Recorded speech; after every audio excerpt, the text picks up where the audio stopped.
की जय बोलो 24 सितंबर भगवान की जय बोलो पंच परमेष्ठी भगवान की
तो तेज से बोलो। कल हमने पढ़ाया था ना, आपको बोलो दीदी। हमने आपको कल बोला था कि आपको पढ़ के आना है, और आप बोली हाँ ठीक है।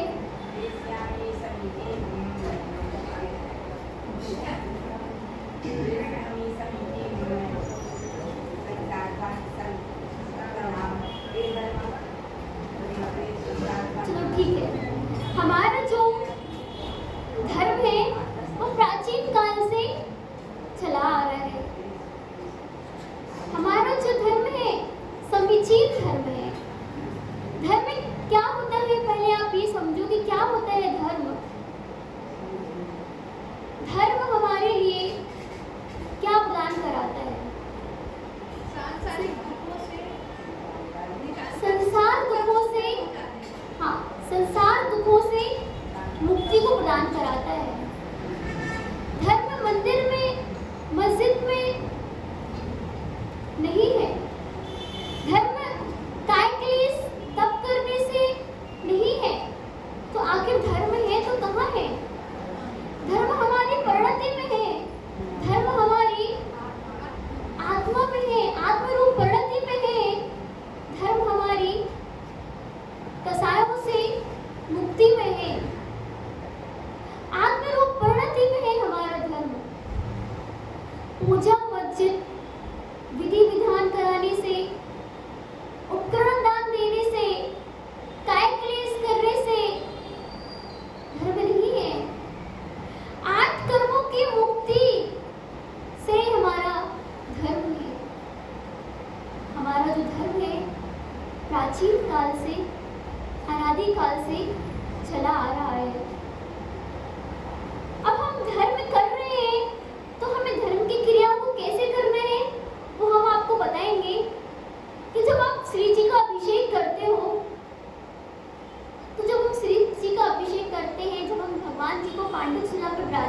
सौम्यनंदी माता जी का। तो उनका प्रवचन चल रहा था, तो व्यक्ति की भावना देखो, श्रद्धा देखो कि मैं यूट्यूब, डॉक्टर ने कहा भैया आपका लाइव, वो भी जैन था डॉक्टर भी, उसने कहा भैया लाइव प्रसारण चलता है, आप यूट्यूब पर देख लेना, आपको यहाँ से वहाँ तक जाने की क्या आवश्यकता है। उसने बोला नहीं, मैं तो प्रत्यक्ष जो सुनने में जो आनंद है वो परोक्ष में कहाँ सुनने में आनंद मिलेगा। जो हमारे प्रत्यक्ष में सुनने से जो हमारे कर्मों जो हमारे कटते हैं वो परोक्ष में सुनने से नहीं कटेंगे, इसलिए मैं वहां जाके सुनूंगा। तो फिर क्या हुआ, उसने सुना और जैसे वो एडमिट हुआ, उसका धर्म के प्रभाव से, धर्म का श्रवण करने से, धर्म को सुनने से वो शीघ्र ही स्वस्थ हो गया। तो कहने का तात्पर्य है कि अगर आप धर्म को छोड़ के स्वस्थ होना चाहते हैं तो आपको स्वस्थ होने में काफी समय लग सकता है। अगर आप धर्म करते करते स्वस्थ होना चाहते हैं तो आप शीघ्र ही उसी दिन आप स्वस्थ हो सकते हैं, क्योंकि जो भगवान का धर्म करता है वो अस्वस्थ हो ही नहीं सकता। क्यों दीदी? जो धर्म का श्रवण करता है, जो धर्म करता है वो अस्वस्थ हो ही नहीं सकता। तो कहते हैं कि अगर हम मंदिर जी में आके पाप कर ले तो वो धुलने वाला नहीं है। हम बाहर पाप कर लेंगे तो मंदिर जी में धुल जाएगा, लेकिन हम मंदिर जी में पाप करेंगे तो बाहर धुलने वाला नहीं है। जब आपने अंजना की कहानी सुनी, देखो अंजना की जो बड़ी वाली जो थी सौतन, वो बहुत ईर्ष्या करती थी अंजना से। ईर्ष्या कमर के दर्द की जैसी होती, कैसी होती है? कमर के दर्द की जैसी होती है। एक्सरे में कुछ आता नहीं है, वो चैन से बैठने नहीं देती है। ईर्ष्या हमें चैन से बैठने नहीं हो देती है। किसके समान होती है? कमर के दर्द के समान होती है। कुछ लोग जो पीछे बैठे हैं वो कल से आगे आके बैठेंगे, हमें सबका चेहरा दिखेगा तब हम सुना पाएंगे उनको। ऐसे बैठे हैं, मुझे लोग दिख ही नहीं रहे हैं। तो कमर के दर्द के समान होती है। तो अंजना की जो सौतन थी उसने क्या किया था? भगवान की मूर्ति कितने सेकंड के लिए छुपाई थी? 22 सेकंड के लिए छुपाई थी अंजना ने। ईर्ष्या के कारण 22 सेकंड के लिए मूर्ति कुएं में छुपा दी थी, और वो 22 सेकंड का फल कितने में कन्वर्ट हो गया? 22 साल में। इसलिए कहते हैं भैया आप लोग मंदिर जी में आके कोई पाप क्रिया मत कर लेना, क्रियाओं को विवेक से करना, पूजन पाठ अभिषेक आदि क्रियाएं विवेक से करना, पानी विवेक से छानना। ऐसा नहीं कि इतने से छन्नी बस लगा लेते हो नल में और बस आपसे पूछे आप पानी कैसा पीते हो? माता जी मैं पानी छान के पीती हूँ। अरे भैया इससे अच्छा छानो ही मत। आप वो जीवों को कहाँ लगा रहे हो? जीवों को फांसी के फंदे में चढ़ा रहे हो आप। इधर धर्म का पाठ सिखाया जा रहा है कि जीवों की हिंसा से बचना चाहिए, आप जीवों को फांसी के फंदे पे चढ़ा के, जैसे आप लोग को अगर थोड़ा सा भी कष्ट दे दो आप कितना तड़पते हो, वो बेचारे जीव भी तो तड़पते होंगे, उनके बारे में भी सोचो। तो हमारा जो जैन धर्म है वो समीचीन धर्म है, देशयामी समीचीन है। तो हमारा जो जैन धर्म है वो समीचीन है, विवेक पूर्वक है। हमें अपने धर्म को विवेक पूर्वक ही समझना चाहिए, तो विवेक पूर्वक ही क्रियाएं करना चाहिए। कहते हैं कि अन्य क्षेत्र कृतं पापम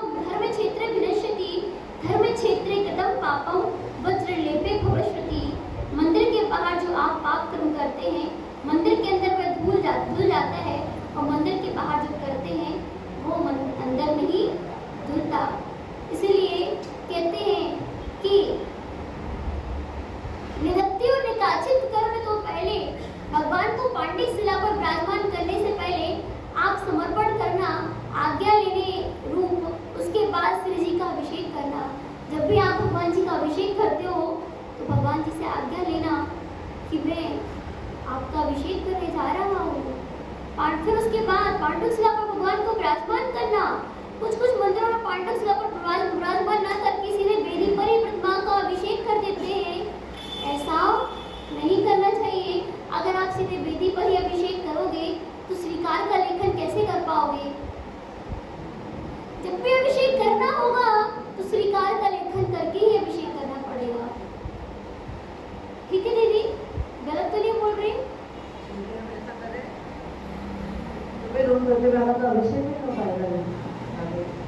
देखो, प्रतिमा का प्रक्षालन होता है, अभिषेक होता है, लेकिन बताया गया है शास्त्रों में कि श्रीकार का लेखन, अगर हाँ आप अभिषेक नहीं, आप अभिषेक करना चाहते हो तो भगवान के चरण के पास जाओ, भगवान का नतमस्तक करो उनके पैरों को, फिर अभिषेक करो। और दूसरी बात ये है कि जिस प्रकार आप नहाते हो तो बिस्तर पर बैठे बैठे तो नहीं नहाते हो। बिस्तर पर बैठे बैठे नहाते हो क्या? कौन नहाता है बिस्तर पर बैठे बैठे? नहीं नहाता ना। बाथरूम में जाना पड़ता है नहाने के लिए। तो भगवान को भी तो पांडुक शिला पे लाके विराजमान करके अभिषेक करना पड़ेगा। अगर ये चल रहा है तो वो तो आ जाएगी। हाँ, चल प्रतिमा होगी वो आ जाएगी। लेकिन कुछ कुछ क्या होता है, कमल की बात कर रही हूँ मैं। कमल पे अभिषेक कर देते हैं कुछ लोग, जहाँ कमल होते हैं छोटे छोटे, वहाँ पे कर देते हैं। सिंहासन जैसे छोटे छोटे होते हैं, जैसे बस सिंहासन रखा, सिंहासन पे बैठे बैठे अभिषेक कर दी। अब जैसे कि बड़ी प्रतिमा है, चलो वो तो चल जाएगा। छोटी छोटी प्रतिमा है, उनको अभिषेक सिंहासन पे रखे नहीं करना चाहिए। उनको उठा के क्या करना चाहिए? श्रीकार का लेखन करके फिर अभिषेक करना चाहिए।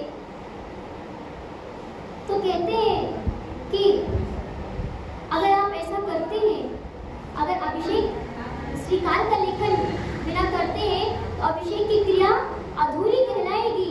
इसलिए दोनों चरणों के बीच में स्थान होता है, चंदन का स्पर्श कर उस मूर्ति में नहीं होगा। कुछ लोग विकल्प रखते हैं कि भगवान जी का आसन पर खड़े हैं, वहां पर श्रीकार का लेखन करेंगे तो चंदन का स्पर्श होगा। जितना भी पर्याप्त स्थान है, छोटा सा भी श्री बना लो। किसने कहा बहुत बड़ा श्री बनाना है? ध्यान रखिए, मंदिर में जिससे वेदी के सामने पांडुक शिला रहता है, वहां तो पांडुक शिला पर श्रीकार लेखन करना है। और उसके बाद वेदी के सामने पांडुक शिला नहीं लगाई जाती है। सीधे वेदी पर कमलासन के ऊपर भगवान विराजमान है तो उनका अभिषेक होता है। तो वहां पर आपको श्री का लेखन करना ही नहीं है, आधी अधूरी क्रिया कहलाएगी। इस प्रकार साथ ही साथ दोष भी लगेगा। इसलिए आपको सबसे पहले क्या करना है? अर्घ चढ़ा करके श्री जी के चरणों का स्पर्श करना है। अर्घ चढ़ा करके सबसे पहले श्री जी को लेकर के नहीं आना है, अपने हाथों को क्रॉस नहीं करना है। भगवान पद्मासन लगा करके बैठे हैं, सीधे अपने हाथों को बीचों बीच दो उंगलियों से भगवान के चरणों का स्पर्श करना है और आज्ञा चक्र पर लगाना है। भगवान का जो स्पर्श करते हैं तो क्रॉस नहीं करना है, भगवान को स्पर्श करके सीधे आज्ञा चक्र पे लगाना है, गीले कपड़े से। जो स्थापना में पांडुक शिला पे आपने वो भी लेपन करो तो चंदन से करते हैं, इससे करते हैं। और जो फिर कलर करते हैं वो जो गंधोदक है वो तो रंग बदल जाएगा।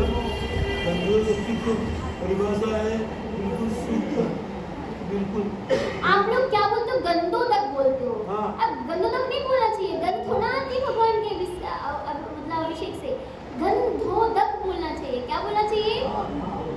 आप लोग ने संधि विच्छेद करो, गंध धन उदक, गंधोदक, गंधोदक। आप लोग गंधोदक बोलते हो क्या? भगवान के अभिषेक से गंध आती है क्या? वो जो गंधोदक वो उसी तक ही नहीं है। कुछ लोग बोलते हैं गंधोदक। एक मिनट,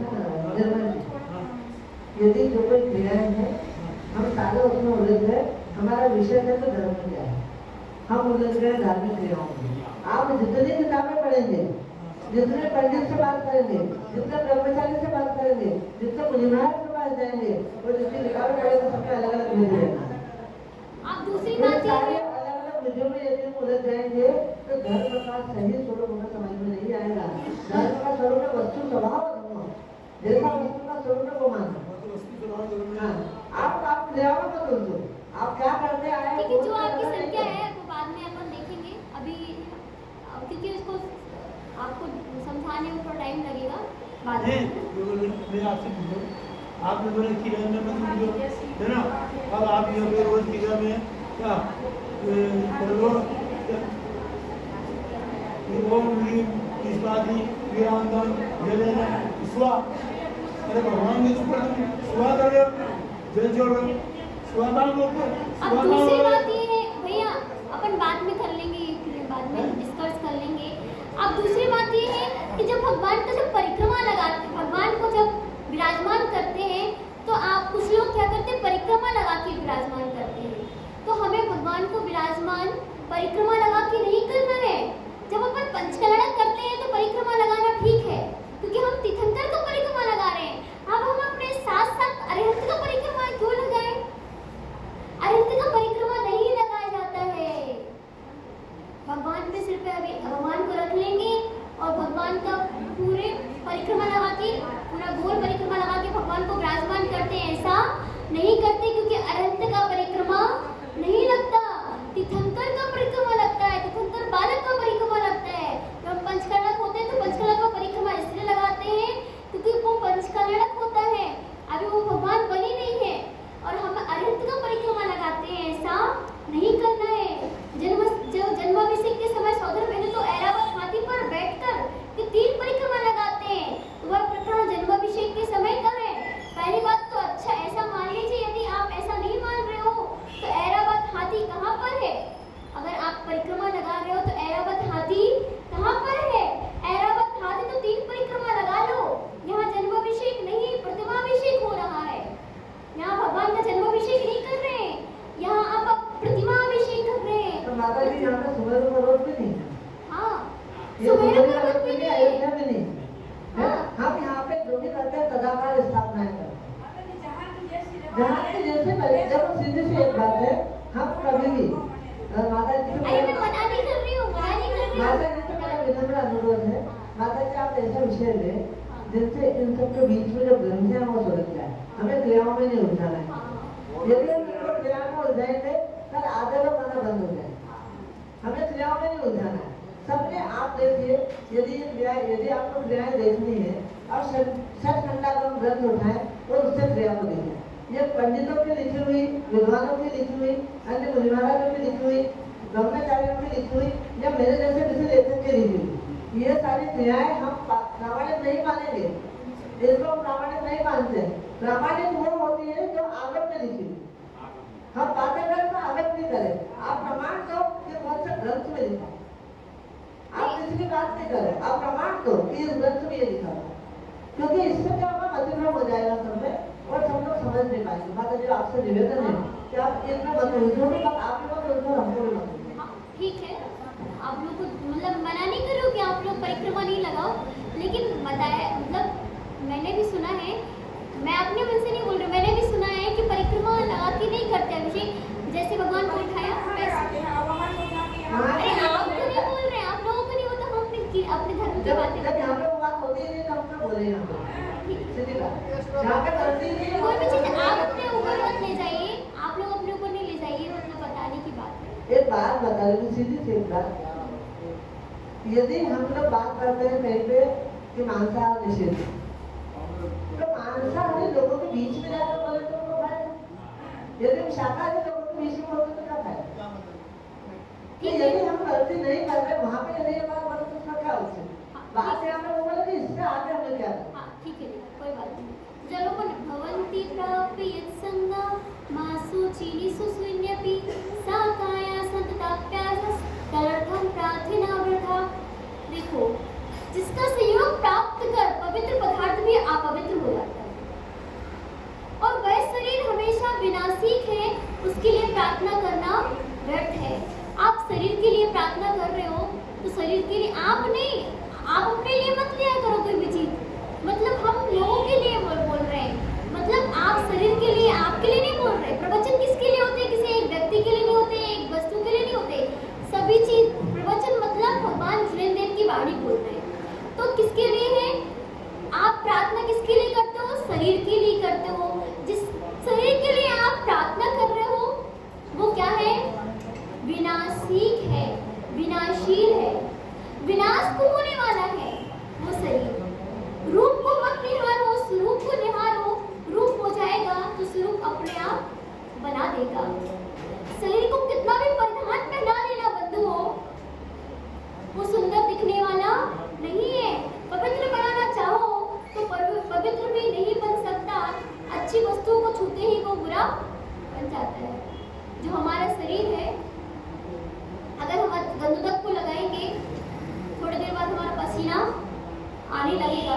इत्र को लगाएंगे तो वो इत्र भी लगाएंगे, थोड़ी देर बाद पसीना आने लगेगा।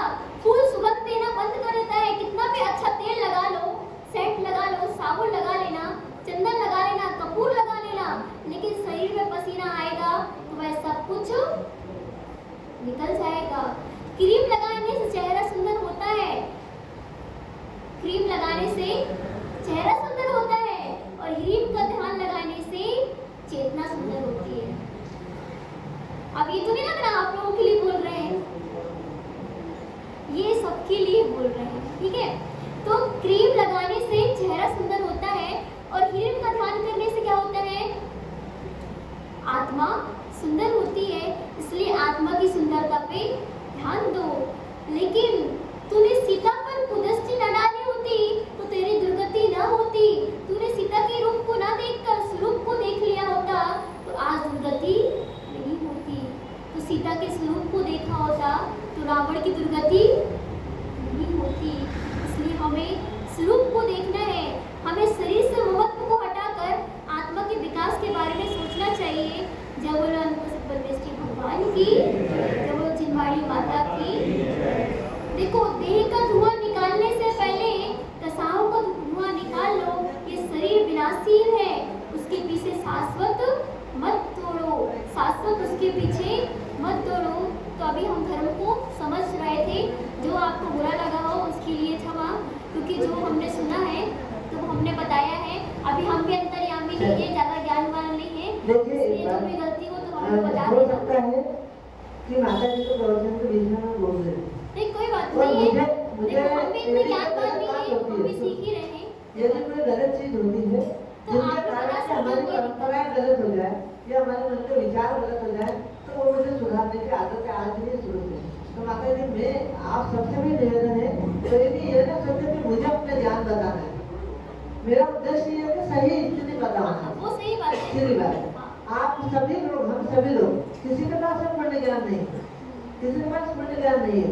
लेकिन यदि हम कोई भी बात करें तो आदत को ब्रह्मांड के साथ करें, हम क्रियाओं में ना उलझाएंगे। हाँ, ठीक है। क्रिया वाली बात आपको अच्छी नहीं लगती तो हम नहीं बोलेंगे, क्योंकि हमने भी ऐसे सुना है तो हमने सोचा कि बता दें। सुनी हुई बातें पर तो विश्वास नहीं करना। माता जी वो देखिए शिवयोगानंदी माता जी है ना, उन्होंने बताई थी कि परिक्रमा नहीं तो हमने बोला थी वो इतनी बड़ी माता जी बोल रही है। हाँ क्या? हाँ, वो तो मालूम है आप लोग नहीं लगाते, आप लोगों के लिए दे ही नहीं रहे थे प्रवचन। हम तो जहाँ पे लोग ये वहाँ पे उपचार करने से क्या फायदा? ठीक है, ठीक है, ठीक है। जहाँ लोग हैं वहाँ कोई पे बात उपचार नहीं, करें।